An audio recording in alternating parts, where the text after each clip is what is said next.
नमस्कार, 5 की बात में आपका स्वागत है। मैं हूं अखिलेश शर्मा। वाराणसी के ज्ञानवापी में आज सर्वे का काम कर लिया गया। आज लगातार तीसरे दिन परिसर में वीडियोग्राफी और सर्वेक्षण किया गया। इस सर्वेक्षण के बाद हिंदू पक्ष के वकीलों ने सनसनीखेज खुलासा करते हुए कहा कि जिस तालाब में वजू किया जाता है वहां से शिवलिंग मिला है। इसके बाद वाराणसी की अदालत ने डीएम को आदेश दिया कि जहां शिवलिंग मिला है उस जगह को सील कर दिया जाए। कोर्ट ने उस जगह किसी के भी आने जाने पर पाबंदी लगा दी है।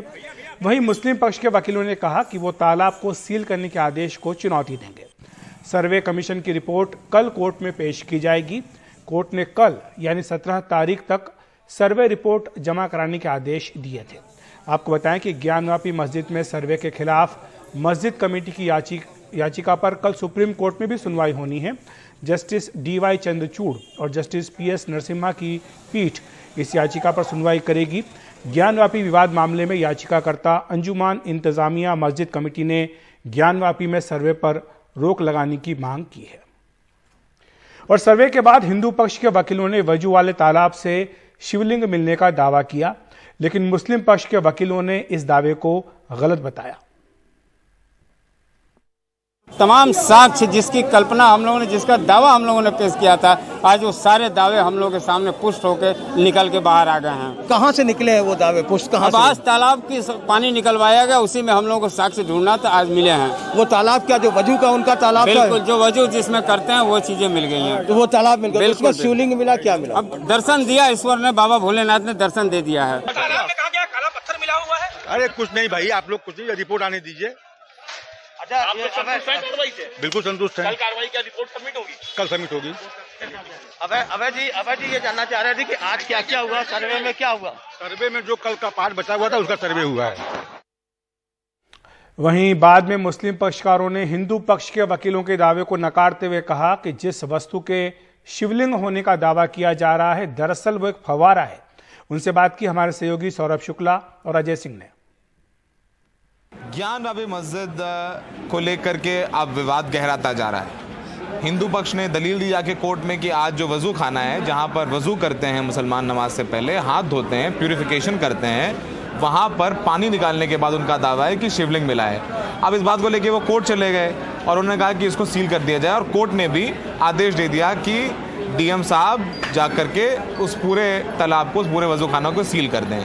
अब सबसे बड़ा सवाल उठता है कि मुस्लिम पक्ष इस पूरे मामले में क्या कह रहा है। हमने हिंदू पक्ष की बात सुनी है, मुस्लिम पक्ष की बात सुनते हैं, जानते हैं कि उनका क्या कहना है कि वाकई वहाँ शिवलिंग थी। हमारे साथ रईस अहमद अंसारी साहब हैं, जो वकील भी हैं इंतज़ामिया के, और साथ ही साथ उस वक्त तीनों दिन ये अंदर मौजूद भी थे। सर बहुत बहुत शुक्रिया। हमारे साथ अजय जी भी हमारे सहयोगी हैं। साथ आपको बता दें सौरभ भाई कि आप मिराजुद्दीन भाई भी हैं, मुमताज भाई भी हैं, और पूरे सारे लोग, पूरा पैनल है, पूरा लायल का पैनल है जो यहाँ पर सब अध्ययन कर रहे हैं। रईस साहब आप बताइए कि हिंदू पक्ष ये कह रहा है कि वहाँ पर वजू खाने का जब पानी निकाला गया तो वहाँ पर एक शिवलिंग है और वही विश्वेश्वर महादेव हैं। ये कहना उन लोगों का बिल्कुल गलत है।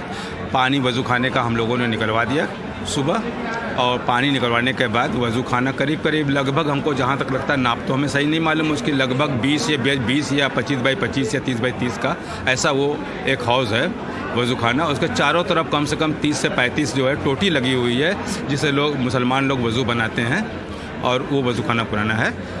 और उस वजू खाने के बीचों बीच में एक गोल, जैसे वो होता है कुएं के चारों तरफ गोल होता है ना, उस तरह गोल वाल्व है। उस वाल्व के बीच में एक फाउंटेन, एक क्या कहते हैं उसको, फुहारा लगा हुआ है। वो फुहारा कुछ ऐसा शंकु आकार का होता है, जिसके बीचों बीच एक छेद होता है जिससे पानी निकलता है, फुहारे का पानी।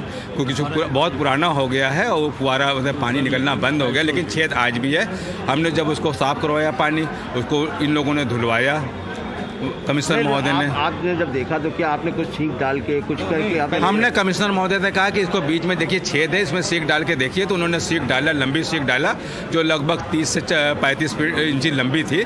पूरी की पूरी सीख उसके अंदर चली गई। तो आप ये कह रहे हैं कि जिसे शिवलिंग कह रहा है हिंदू पक्ष, वो असल में फुहारा है? वो असल में फुहारा है, और उसी फुहारे के नाम पर ये लोग जो है पूरे देश को गुमराह कर रहे हैं। और इस तरह का हवा फैला रहे हैं जो बिल्कुल गलत है। हमें ना सुना गया, ना इस बात की हमें कोई भनक लगने दी गई कि कोई ऐसी दरख्वास्त आई है, क्योंकि आमतौर से दरखास्तें जो होती है सुबह अगर 12 बजे तक पड़ती हैं तो 2 बजे के बाद सुनवाई होती है। हमेशा इस मुकदमे में 2 से 2:30 के बीच में ही सुनवाई होती है, या कोर्ट खाली करा के इत्मीनान से इस कोर्ट की सुनवाई होती है। लेकिन इसे ज्यों ही दरखास्त दिया गया तो ही इसे सुन लिया गया। और आज जो है हमारे यहाँ पता लगा, पहले से ही मालूम था कि नो एडवर्स आर्डर भी पारित है, ये उसकी कॉपी भी हमारे पास है।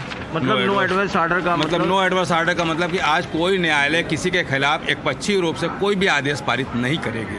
अच्छा, ये हमारे यहाँ बाढ़ से प्रस्ताव पारित है। क्यों? इसके पीछे का कारण? आज यहाँ कलेक्ट्रेट में जो है छुट्टी है और सिविल कोर्ट जो है नहीं, हमारे कलेक्ट्रेट में छुट्टी है, इसलिए सिविल को बहुत से लायर यहाँ नहीं आए हैं। तो अगर जो नहीं आए हैं तो वो मुकदमे में कैसे IPR हो पाएंगे? इसलिए यहाँ की जो बार होती है इस तरह के आदेश पारित करती है, सभी बार पारित करती है इस तरह के आदेश कि जब अधिवक्ता न हो तो उनकी गैर मौजूदगी में कोई ऐसे आदेश न पारित हो जाए तो इस तरह के एक आदेश पारित कर दिए जाते हैं। ऐसे में कोर्ट इस बात का ख्याल रखती है कि जिसमें पार्टी होती है उसी में कोई आदेश पारित होते हैं, पार्टी के न रहने पर कोई आदेश पारित नहीं होते।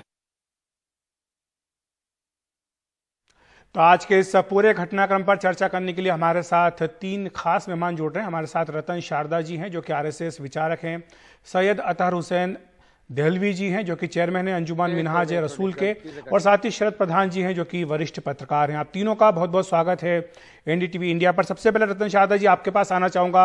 आपने भी सुना होगा मुस्लिम पक्षकार के जो वकील हैं वो ये कह रहे हैं कि पहली बात तो जो शिवलिंग मिलने की बात कही जा रही, दावा किया जा रहा है वो गलत है, क्योंकि वहां जो मिला है वो फव्वारा है, ये उनका अपना दावा है। दूसरी बात वो ये कह रहे हैं कि आज छुट्टी थी इसलिए कोई आदेश का पारित नहीं होना था, फिर भी कोर्ट ने आदेश पारित किया है कि यथा स्थिति बरकरार रखी जाए। इन दोनों चीजों पर आपका जवाब।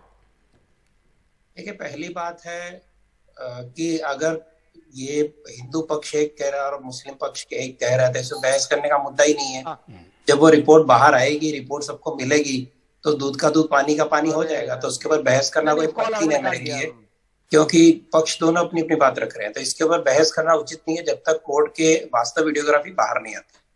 दूसरी बात है कि हर चीज को कानून के दायरे में रखकर उसका दुरुपयोग करना कानून का, जिस कानून को मानने के लिए मुस्लिम पक्ष बहुत बार तैयार नहीं होते, चाहे वो शाहबानवा केस हो, चाहे ट्रिपल तलाक का केस हो, चाहे यहाँ पर जब कोर्ट ने ऑर्डर दिया था वीडियोग्राफी का, उस समय झुंड के झुंड आके वीडियोग्राफी करने से रोका गया। तो ऐसे लोगों का आज कानून की दुहाई देना मुझे हास्यास्पद लगता है। लेकिन शारदा जी, कानून की दुहाई तो इसलिए दी जाएगी क्योंकि जो राम मंदिर का विवाद था इतने लंबे समय से चला आ रहा, उसका भी तो हल आखिरकार कानून के जरिए निकला, अदालत के जरिए निकला है। हाँ, तो अगर कानून के दायरे से, अगर कानून के हिसाब से चलता और कानून को न रोका जाता तो राम मंदिर का विवाद बहुत पहले सॉल्व हो गया होता। कानून का उपयोग समस्या को सुलझाने के लिए होना चाहिए, उलझाए रखने के लिए हर बात पे, हर कदम पर कानून का सहारा लेना, उसको रोकने के लिए। लेकिन जो संसद की ओर से पारित कानून है वर्शिप एक्ट वाला, जिसमें कहा गया था कि यथास्थिति बरकरार रहेगी, वो चाहे काशी हो चाहे मथुरा हो, तो क्या उस कानून का दुरुपयोग नहीं किया जा रहा, उसका उल्लंघन नहीं किया जा रहा है? कौन सा कानून? जिसमें ये कहा गया कि जो वर्शिप एक्ट है, जो कानून बनाते हैं, इसमें कि जो यथास्थिति है, चाहे वो काशी का स्थान हो या मथुरा का स्थान हो, वहां पर किसी भी तरह कोई छेड़छाड़ नहीं होगी। पहली बात, अभी तक यथास्थिति बदली नहीं है। यथास्थिति बदलने का मतलब होता है कि आप मंदिर की जगह मस्जिद बना रहे हो, मस्जिद की तरह मंदिर बना रहे हो, ऐसा कुछ हो नहीं रहा। ना किसी दावेदार ने कहा है कि हमको ये तोड़ के यहाँ पर मंदिर बनाइए। महिलाओं ने कहा हम यहाँ 1992 तक पूजा करते थे, 1992 इसको रोक दिया गया, हमें इसका अधिकार दिया जाए। कोर्ट ने कहा कि इसको वीडियोग्राफी की जाए। अगर ये कोर्ट ने कहा, उसके बाद में कहा से कोर्ट का दुरुपयोग हो गया। और अगर ये कानून अगर बना है, ये भी तो इसी पार्लियामेंट ने बनाया ना, जिस पार्लियामेंट ने हिंदुओं की सैकड़ों साल की भावना का दुराग्रह छोड़कर अपना एक दुराग्रह रखा कि जो घाव थे भारतीय सभ्यता के, उसका कोई भरा न जाए, और उस पर एक मुद्दे को लेकर हमने उसको दबाने की कोशिश की। देखिए, इतिहास के जो भी गलत काम हुए, जब इतिहास के अत्याचार हुए हैं, उनको पेपर से ढकना कर, उसको बैंडेड लगा के वो जो गहरे घाव है उनको आप सुखा नहीं सकते। यहाँ पर सच और सुलह की क्लियर कट बात होनी चाहिए। इसके ऊपर बात होती था तो राम, यानी एक तरह से आप जो संसद का बनाया कानून, उस पर भी सवाल उठा रहे हैं। आपको लगता है कि वो कानून जो है वो ठीक नहीं, उसमें बदलाव होना चाहिए? हो सकता है, क्यों नहीं हो सकता? जिसने बनाया वो क्या भगवान के दूत थे? यही MP लोग थे ना, यही सब पार्लियामेंट था ना। तो पार्लियामेंट में 100 अमेंडमेंट हुए, तो 101वां अमेंडमेंट क्यों नहीं हो सकता? ठीक है, मैं सैयद अतहर हुसैन देहलवी साहब को लाना चाहूंगा। आपने सुना होगा रतन शारदा जी कह रहे हैं कि जो कानून है वो क्या भगवान ने बनाया है, सांसदों ने बनाया है, इस कानून को बदला जा सकता है। यानी अब आरएसएस बीजेपी एक तरफ से ये भी सोच रही है कि जो कानून बनाया गया संसद के द्वारा इसमें यथास्थिति बरकरार रखने की बात कही गई थी, उसमें भी पुनर्विचार की बात हो रही है।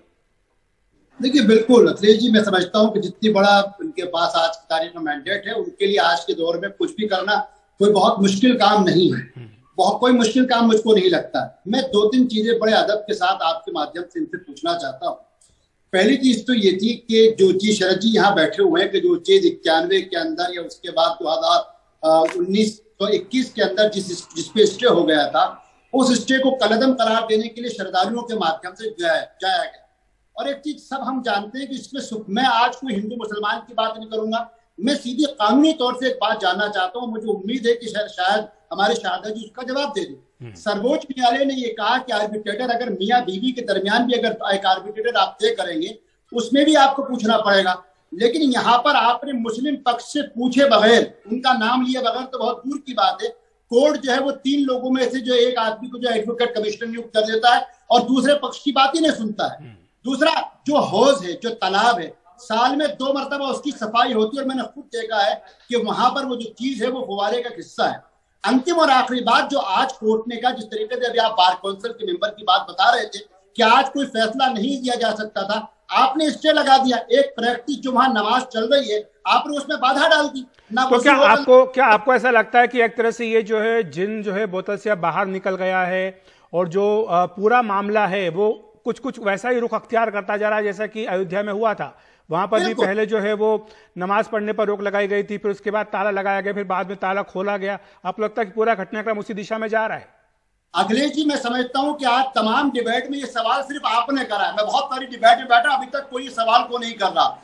अयोध्या का जो मामला था उसमें सर्वोच्च न्यायालय ने ना तो एसआई की रिपोर्ट मांगी थी, ना उन्होंने ये माना था कि साहब कोई फोर्सफुली मंदिर तोड़ के मस्जिद बनाए। उन्होंने कहा था कब्जा किसका है। यहाँ भी यही कोशिश की गई है, तालाब को बंद कर दिया गया, वजू खाने को बंद कर दिया गया, यानी नमाज में कहीं ना कहीं बाधा पड़ेगी। अंतिम और आखिरी बात जिसको समझने की जरूरत है, सर्वोच्च न्यायालय ने 1991 के अंदर cantonment board of Dinapur versus Taramati Devi के अंदर एक फैसला दिया था। शायद आज हमारे कोर्ट या हमारे वकील साहबान इस बात को भूल गए, जिसमें उन्होंने उड़ीसा हाई कोर्ट के फैसले को कलअदम करार देते हुए कहा था, अगर कोई व्यक्ति निर्णय के वक्त कोर्ट में मौजूद नहीं है, आप उसकी गैर मौजूदगी में अगर कोई फैसला करते हैं तो आप संविधान के आर्टिकल 14 की अवहेलना करते हैं। और इस फैसले से ना तो उस व्यक्ति को ये लगेगा उसके साथ पक्षपात हुआ है, बल्कि समाज पर भी इसके बुरे असरात पड़ेंगे। आपने सर्वे की रिपोर्ट सबमिट नहीं करवाई, दूसरे पक्ष को आपने सुना नहीं कि वो ये बता रहा है कि साहब ये शिवलिंग नहीं फव्वारा है, और आपने स्टे करके सीआरपीएफ को लगा दिया, आपने वजू खाना बंद कर दिया, नमाज के लिए लोगों को सीमित कर दिया। तो कहीं ना कहीं जो कुछ लग रहा है वो लग रहा है कि मैं तो इतना ही कहूंगा कि कातिल की ये दलील भी मुंसिफ ने मान ली कि मकतूल खुद गिरा था खंजर की नोक पर।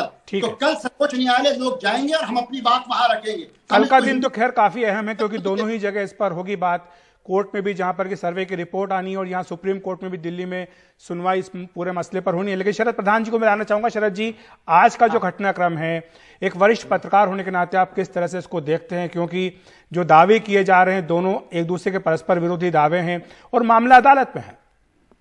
देखिए अखिलेश, आपने बात के पूरा एक्चुअली सही निष्कर्ष आप ऑलरेडी नाम बता चुके हैं कि क्या आपने जो सवाल पूछा कि क्या ये उसी तरीके के हालात पैदा किए जा रहे हैं जैसा कि अयोध्या में हुआ था, तो बिल्कुल हूबहू वही हो रहा है। मैंने अयोध्या का मूवमेंट बहुत ही अर्ली स्टेजेस से देखा है, जब बस पहले दिन से समझ लीजिए, और बार बार वहां गया भी हूं। खाली फर्क अयोध्या में और बनारस और मथुरा में यह है कि अयोध्या में तो मंदिर की कोई एग्जिस्टेंस ही नहीं थी, कोई ट्रेस नहीं थी। वो बाद में सब एक्सकवेशन करके, और एक्सकवेशन तो कहीं खोद लीजिए आप, जहां बैठे हैं वहां भी खोदिए तो नीचे कुछ ना कुछ मिल जाएगा, जहां हमारा घर है वहां पे भी मिल जाएगा। बहरहाल, और यहाँ पे हमेशा मंदिर और मस्जिद, ये चीज बड़ा डिस्टिंक्शन है। ये यहाँ अयोध्या और काशी और मथुरा में मंदिर और मस्जिद की को एग्जिस्टेंस रही है 400 साल से कम से। तो ये बहुत बड़ा अंतर है, और अभी तक पीसफुली को एग्जिस्ट कर रहे हैं।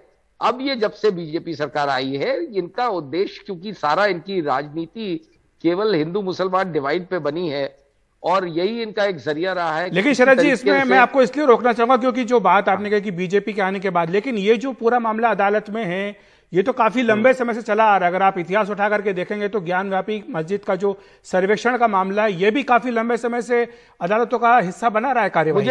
मुझे आप एक सिंपल सी चीज बता दीजिए कि सपोजिंग हमने किसी की जमीन पे कब्जा कर लिया है, उसकी प्रॉपर्टी पे कब्जा कर लिया है और हम बरसों से उस पर काबिज हैं, क्या हम 400 साल बाद तक उनके कोई रिमेन्स रखेंगे वहां पे बताने के लिए कि जब भी कभी मौका हो, सर्वे हो तो उसमें ढूंढ लें? ये तो बनाया। अब ये क्या है, इनके जो इनके लॉयर्स हैं उनका आप देख लीजिए, सारा एम्फेसिस काय पर है कि अगर कोई हिंदू अवशेष से इनका क्या मतलब है? वो जो पीएन ओक जो कभी हिस्टोरियन नहीं रहे, इतिहासकारिता से उनका कोई ताल्लुक नहीं रहा, क्योंकि उन्होंने अपनी दिमाग की पैदावार थी उनकी कि कहीं कमल है तो वो हिंदू है। अरे वही कोई कॉपीराइट है आपका कमल के ऊपर? जी रतन शारदा जी, मैं आपको लाना चाहूंगा, जिस तरह की दलील शरद जी दे रहे हैं, कह रहे हैं पहली बात तो कि ये अयोध्या के रास्ते पर बनारस के इस पूरे विवाद को ले जाने की कोशिश की जा रही। दूसरा, जब से बीजेपी सत्ता में आई है तब से इन मुद्दों को तूल दिया जा रहा है ताकि जो असली मुद्दे हैं उनसे ध्यान भटकाया जा सके। देखिए, पहली बात तो ये है, जो मौलवी साहब आए इन्होंने कहा कि एएसआई का बिल्कुल उन्होंने स्वीकार नहीं किया सुप्रीम कोर्ट ने जजमेंट, ये बिल्कुल झूठ है। ये लगातार ये लोग हर टीवी डिबेट में झूठ बोल रहे हैं। सुप्रीम कोर्ट के अंदर एएसआई के साक्ष्य को बार-बार प्रस्तुत किया गया है, उसके अंदर ये माना गया कि उसके नीचे पूजा का स्थल था। और शरद जी जैसे महान पत्रकार अगर इसको कहें कि हर घर के नीचे कुछ निकलेगा, उसको तुच्छ भाव से अगर बात करेंगे अयोध्या के नीचे के मंदिर को, तो इसको मैं दुर्भाग्य मानूंगा। ऐसे लोग ही हिंदू मुस्लिम के अंदर फर्क डालते हैं। देखिए, मैंने आपको टोका नहीं था सर, प्लीज। मैं भी हंस रहा हूं। चुटकुला किया था, मैं रो तो नहीं सकते, आपकी बात पे हम रो तो नहीं सकते, तो हंसने तो दीजिए। मैं भी अपनी बात पूरी कर लें। मुझे मालूम है तानाशाही रजीम में हंसना भी अलाउड नहीं होता है। जी रतन जी, अपनी बात पूरी कर लें। महान है, 1 मिनट में कुछ बात कर लूं? आप बहुत बड़े नहीं साहब, आपसे ज्यादा महान कौन है? मैं भी उस समय मैं भी था राम मंदिर के संघर्ष के समय, आज भी हूं मैं भी साक्ष्य हूं। दूसरी बात, जहां तक काशी विश्वनाथ का सवाल है, आप खुद आपने कहा कि अखिलेश जी के सालों से ये कोर्ट के अंदर पड़ा हुआ है। अभी ये मौलवी साहब ने कहा कोर्ट ने गलत किया। आप कोर्ट जब आपको सूटेबल होगा तो सही मानेंगे, जब नहीं होगा तो गलत मानेंगे। मैं आपको एक बात बताऊं, 1959 में आरएसएस ने काशी विश्वनाथ को मुक्त करने के लिए सबसे पहले रेजोल्यूशन पास किया था, इवन बिफोर राम मंदिर। आप चाहें तो आरएसएस लेकिन रतन जी, सवाल ये उठता है कि जब अयोध्या का फैसला आया, तब आरएसएस प्रमुख ने भी कहा, वीएचपी ने भी कहा कि अब हम जो है काशी मथुरा की बात नहीं करेंगे, कि काशी मथुरा के मुद्दे को नहीं उठाया जाएगा। लेकिन फिर से वो उठाने की बात हो गई है। अखिलेश जी, आप अगर सैकड़ों साल के हिंदू सभ्यता के ऊपर, हिंदू समाज पे अत्याचार हुए को आप उसको पेपर डाउन करना चाहेंगे, उसको लाइटली निगेट करना चाहेंगे, उसको अस्वीकार करना चाहेंगे, तो हिंदू समाज अस्वीकार नहीं कर रहा ना। आपने 70 साल एक झूठा इतिहास गढ़ा। आपने औरंगजेब को महान राजा बताया जो टोपियां सिल के घर चलाता था। ऐसे महान राजाओं की कृतियां लोगों को पता है। तो क्या मान के चला जाए रतन शारदा जी की अदालत का फैसला जो भी हो, लेकिन बीएचपी आरएसएस काशी का मथुरा का मुद्दा उठाएगा? दिनेश जी, मैं एक आखिरी बात करना चाहता हूं। मैं कह रहा कोई कानून इश्यू नहीं है। जब तक हिंदू मुस्लिम समाज इकट्ठा बैठ के इस इतिहास के कड़वे इतिहास को स्वीकार करके उसमें से बाहर नहीं आएंगे, तो आप जितने मर्जी कमीशन बिठा लीजिए, हर व्यक्ति को कोर्ट में जाने का अधिकार है। इसका उत्तर नहीं मिलेगा। उसका उत्तर आपस में बैठ के सुलह करना और अपने आप को औरंगजेब की उससे अलग रखना। क्योंकि शरद जी को लाना चाहूंगा। शरद जी, लेकिन जब बात होती है कि हिंदू मुसलमान समुदाय आपस में बैठ करके तय कर ले, हमने अयोध्या में भी ये देखा, मामला चलता रहा, दोनों पक्ष बैठते रहे, बातचीत होती रही, लेकिन हल नहीं निकला। हल तभी निकला जब सुप्रीम कोर्ट ने इस पर फैसला दिया। तो आपको लगता है कि ये मामला भी कुछ उसी तरफ जा रहा है कि जब सुप्रीम कोर्ट इस बारे में अपनी अंतिम बात करे? शरद जी का जवाब ले जाया जा रहा है। और देखिए, जिस तरीके से वो वाला भी जजमेंट हुआ, सबने जजमेंट पढ़ा है, कैसे हुआ ये कहानी अब इसमें दोहराने की जरूरत नहीं है। दूसरा ये बात है कि इनके लिए तो जजमेंट वही सही है जो हमारे लिए हो। और मुक्त कराने की क्या बात है? अयोध्या में चलिए, क्योंकि वहां पे मंदिर की एग्जिस्टेंस नहीं थी। आप क्लेम कर रहे थे कि है आपको, यहां तो दोनों चीजें एग्जिस्ट कर रही हैं और कम से कम 400 साल से एग्जिस्ट कर रही है, 500 साल से एग्जिस्ट कर रही है। मुझे लगता है बहस को मुझे अभी यहीं रोकना पड़ेगा। शरद जी, माफी चाहूंगा मैं आपसे, क्योंकि अभी मेरे पास समय की कमी है। लेकिन महत्वपूर्ण बात यह है कि ये जो पूरा मामला है एक बार फिर से अदालतों का रुख कर चुका है। कल इस पूरे मसले पर महत्वपूर्ण सुनवाई होनी है। वहां पर भी, बनारस में भी होगी और साथ साथ दिल्ली में भी सुप्रीम कोर्ट में इस पर सुनवाई होगी। उस पर हमारी नजर बनी रहेगी, क्योंकि उसके बाद ही ये पूरा विवाद किस तरफ जाता हुआ, क्या रुख लेता हुआ है, यह पूरी तस्वीर तभी साफ हो पाएगी। फिलहाल हम 5 की बात में एक ब्रेक ले रहे हैं।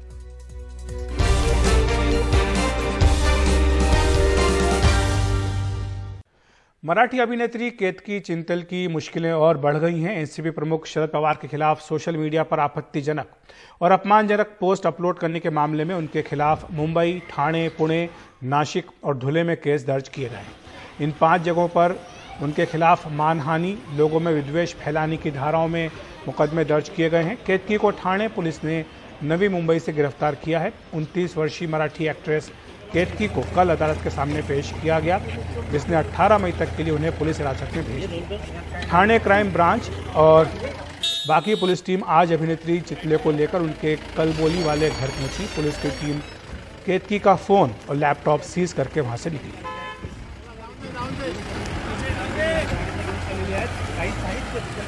हमारी सहयोगी पूजा भारद्वाज हमारे साथ जुड़ गई हैं मुंबई से इस खबर पर अधिक चर्चा करने के लिए।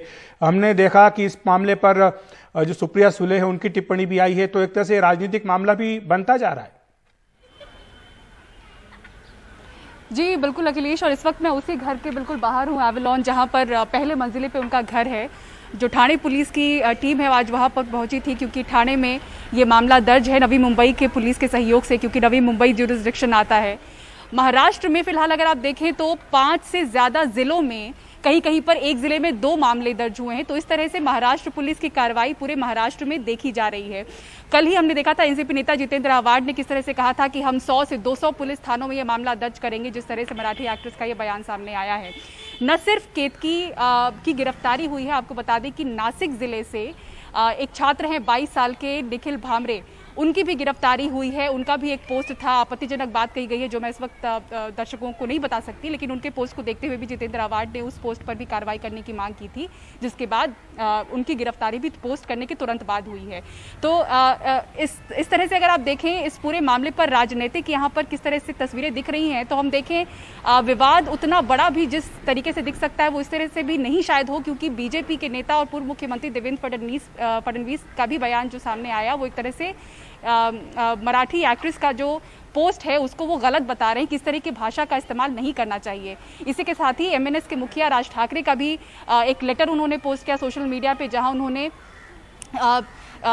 उस एक्ट्रेस के पोस्ट को गलत बताया है, किस तरह के भाषा का इस्तेमाल करना सही नहीं है। भले ही हमारे जो मतभेद हैं वो कुछ भी रहें, लेकिन इस तरह की भाषा का इस्तेमाल इतने वरिष्ठ नेता के लिए नहीं करना चाहिए। तो इस तरह से आप अगर सियासत देखें तो उस जगह पर वहाँ पर पहुँचती हुई नहीं नजर आ रही है, क्योंकि जिस तरह की भाषा का इस्तेमाल किया गया उसका कोई भी समर्थन करता हुआ नहीं दिख रहा है। किसान नेता एक हैं, उन्होंने साफ जरूर ये कहा है कि इस तरह की कार्रवाई जिस तरह से उनको तुरंत गिरफ्तार कर लिया गया शायद नहीं होनी चाहिए थी। एक तरह से वो ये भी कह रहे हैं कि हमारे समर्थन से ज्यादा इस चीज की हम पे गर्व है कि वो खुद बिना वकील हायर किए अपना पक्ष कोर्ट में आगे रख रही है। तो जिस दिन उनकी गिरफ्तारी हुई थी उसके अगले दिन जब कोर्ट में उनको रखा गया, पेश किया गया, तो वहां पर उन्होंने वकील हायर नहीं किया था, वहां पर अपना पक्ष उन्होंने खुद सामने रखा।